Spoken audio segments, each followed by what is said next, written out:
Welcome to the deep dive.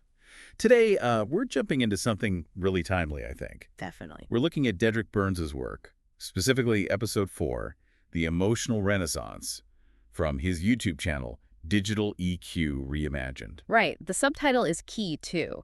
Core Truths, the Manifesto, and Bill of Rights. Exactly.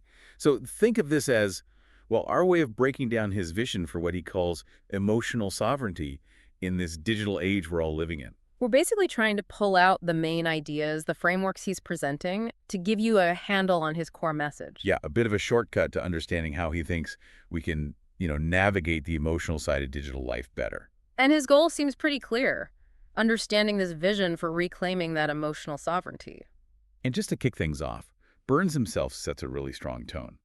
He says, think of today's episode as a rallying cry, the shift, the turning point, because if the past 3 episodes were the diagnosis, this one is the prescription. That quote really hits home, doesn't it? It signals a clear move from just talking about the problems Yeah, the diagnosis. to actually proposing solutions. The prescription. He frames it as a pivotal moment. Mm-hmm. And right away, he throws out this big question. The one about the 5 core truths. Yeah. What if reclaiming your emotional sovereignty started with 5 core truths and the courage to feel out loud? It really sets the stage for, empowerment. It does. It suggests action, taking back control. But before he even gets to those truths, he makes a point about something simpler. Presence. Being present with your own emotions first. Like, just pause and feel before you analyze all the digital stuff affecting you. Which feels, I don't know, almost revolutionary today. We're always reacting, scrolling. Right. Just stopping to acknowledge how you feel without grabbing your phone is maybe the first step. It's grounding yourself first. And calling it the prescription really sets up the expectation that we're going to get concrete ideas. So to give that prescription some weight, he looks back, historically. It's at other movements for Yeah. change, right? Exactly. He says real change doesn't usually come from the top down or from just optimizing things. It comes from, frustration. From people in the margins saying enough. Yeah. He brings up the civil rights movement, born from lived pain, love, that refusal to be invisible. And labor rights, too. How whole industries had to change because people demanded basic dignity. Powerful analogies. And he connects that to now to what he calls the battleground of our feeds, our inboxes, algorithms. So even though the space is digital, the fight is still fundamentally human. It's about dignity, autonomy. Right. It's still about human well-being. And his point is, if the cause is real, if it has meaning, if it has value, people will eventually fight for it. That really resonates. It suggests this isn't just a fleeting issue. Which leads us right into his proposed solutions, these 5 core truths of emotional sovereignty. They're like the foundation. Okay, so the first one. Shared vulnerability over solitary endurance. He puts it so well. Strength isn't silence. Sovereignty grows when we allow our truth to be witnessed, not carried alone, but held in collective care. And then you can't heal the scars you conceal. That flips the script on strength, doesn't it? Usually we think strength is toughing it out alone. Exactly. He's saying real sovereignty, real strength, comes from being brave enough to share, to connect. That idea of collective care, holding truth together, it's powerful. Okay, the second truth.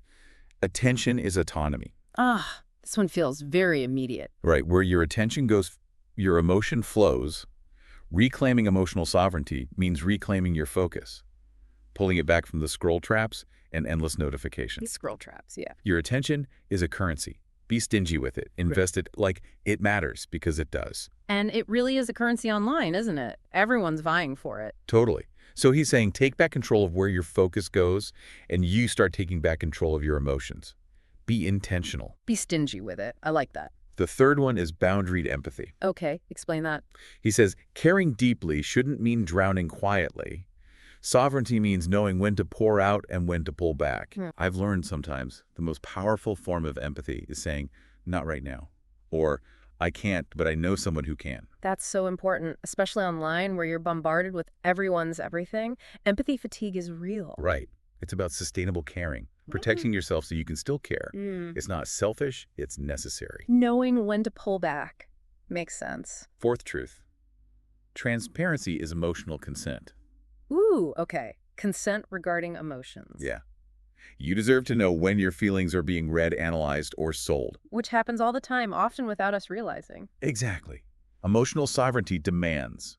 We ask the question, Who has access to your emotional blueprint? If someone wants access to your feelings, the very thing that makes you you, then they should ask, and you should be allowed to say no.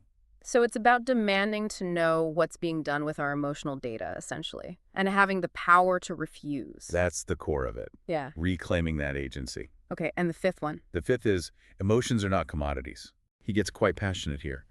Our inner world is not up for auction. Your heartbreak isn't a headline. Your joy isn't a KPI. What you feel is sacred, full stop. Wow. And we've got to stop letting systems package and profit off what should remain human. He talks about how we get reduced to predictions based on our feelings. That really cuts deep, doesn't it? The Yeah. idea that our most personal feelings are just data points for sale, it's dehumanizing. It is. He's arguing for the inherent worth, the sacredness of our inner lives. So those are the 5 core truths, kind of the bedrock principles. Exactly. And building on those, he introduces the Digital EQ Manifesto. Okay, so this is like a declaration, what the movement stands for. Pretty much. First point, humanity first. Makes sense. He says emotional artificial intelligence must amplify, not replace human connection. We are not optimizing humans for systems. We are reminding systems to respect the human. That's a critical distinction. Tech should serve us, not the other way around. Amplifying connection, not replacing it. Second point in the manifesto, empathy is not data. That echoes the 5th core truth we just talked about. It really does. Your pain is not for profit. Your joy is not a metric. Our emotions deserve to be felt, not filtered, scored, or surveilled. Reinforcing that our feelings aren't just quantifiable bits for analysis or profit, they need to be felt. Third point, emotional integrity over influence.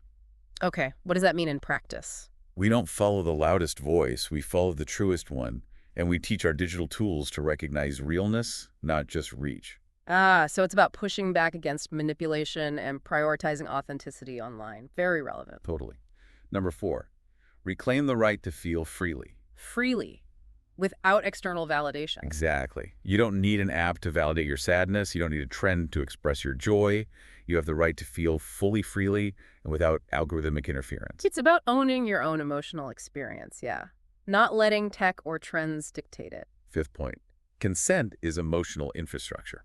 Infrastructure. That's an interesting word choice. Yeah, like it's fundamental. Every emotional interaction, every tracked response, every subtle signal we give off online deserves consent, period. So broadening consent beyond just data to include these subtle emotional signals we give off, that's significant. It really is. And the final manifesto point, technology must serve emotional liberation. Liberation, not just efficiency or productivity. Right.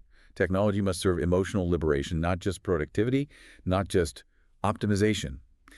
Liberation text should help us feel more human, not less.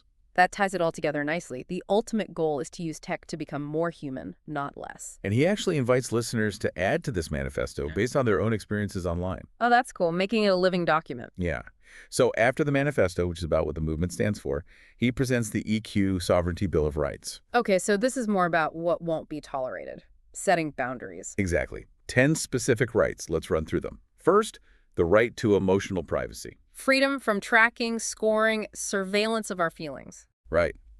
Second, the right to consent before emotional data is monetized or monitored. Building on that transparency truth. Third, the right to emotional context to be seen as a whole person, not just patterns. Not just a data point. Fourth, the right to be seen without being measured. No emotional rankings. That feels important. Avoiding a kind of emotional hierarchy. Fifth, the right to opt out without losing access or opportunities. So you're not penalized for wanting privacy. Exactly. Those first 5 really lay some groundwork for protection, don't they? They really do. Addressing the surveillance, the commodification, the reductionism. Okay, the next 5. Number 6, the right to challenge emotional AI. To question the algorithms analyzing us. Yeah, to audit them, understand them. 7th, the right to transparency, know what's collected, how it's used. More on the knowing aspect. 8th, the right to expression without manipulation. Feelings shouldn't be nudged for profit. Pushing back against emotional exploitation. 9th, the right to emotional dignity. Our inner life deserves honor, not exploitation. Affirming that inherent worth again. And finally, 10th, Yeah. the right to collective emotional sovereignty. Dang. the right to belong to spaces, communities that actively defend these emotional boundaries together. Ah, so highlighting the power of community in this fight. Exactly. It's not just an individual struggle. These last 5 rights really focus on empowerment and collective action, demanding accountability. Accountability, transparency, dignity, and community. Got it. And then, perhaps surprisingly, he really emphasizes something quite practical: privacy policies. Really? Those long, dense things nobody reads. Yeah. But he argues understanding them is actually crucial for reclaiming emotional sovereignty. Okay, how so? What should we look for? He breaks it down. What data are they collecting? How? Why? Who are they sharing it with? Especially watch out for vague terms there. Right. What are your rights deletion, opt out? How's it protected? Making it less intimidating, more actionable. Yeah, and he gives us questions to ask ourselves. Do they really need all this data? Are they Yeah. being fully honest? If this service wasn't free, would I use it knowing the emotional cost? Those are powerful questions. Shifting the perspective from free service to emotional cost? He says reading a privacy policy isn't about paranoia. It's about power. Exactly. Power is emotional sovereignty. So next time you hit accept, maybe skim with intention, pause with purpose. That's a really concrete takeaway. Digital EQ means knowing the emotional cost of consent. And he wraps it all up by saying this emotional renaissance, this shift, it won't just happen. It requires conscious effort. Yeah. He says the emotional renaissance won't happen by accident. It will happen by design, and we are the designers. Putting the power and the responsibility back on us. So Burns really gives us a lot to think about, a critique, but also a clear path forward with these truths, the manifesto, the Bill of Rights. A comprehensive framework, really? So for you listening, maybe take a moment to think about all this in your own digital life. Which part of your emotional sovereignty feels most important to reclaim right now? Yeah, and maybe what's just one small thing, one step you could take today to move towards that? It's about making it practical, applying these big ideas. Definitely. Engaging with it actively. Stay curious, stay informed, and keep exploring what it means to navigate our digital world with intention.